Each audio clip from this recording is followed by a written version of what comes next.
लोग जिस तरह प्यार और आशीर्वाद हमेशा दिए, तो इसमें इतना प्यार और आशीर्वाद की जरूरत है ताकि अपना भाषा बड़ा हो जाए और अपने भाषा को भी लोग कहें कि हाँ यार ये कुछ करते हैं, ये भी करने लगे हैं।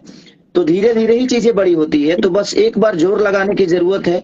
अगर एक बार जोर लग गया तो मुझे लगता है कि अपनी भाषा में भी 100 करोड़ की सिनेमा बन सकती है। और हम क्षमता रखते हैं मेहनत करने की, और आप जैसे लोग हैं जो पैसा लगाने की क्षमता रखते हैं। तो मेरी कोशिश हमेशा इसीलिए रहती है कि मैं बेहतर कुछ अपने भाषा के लिए कर जाऊं।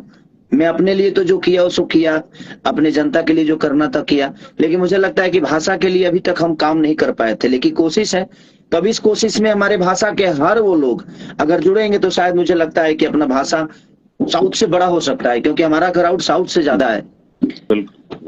तो ये बहुत जरूरी है। और एक महाराष्ट्रियन हमारे डायरेक्टर साहब ये जब भी आते हैं तो कुछ अद्भुत, देखिए सर मेरे बाल उल सब रंगवा दिए और ऐसा किए कि एकदम 3 दिन तक तो मैं खुद आईना में अपना शक्ल नहीं देख पाया।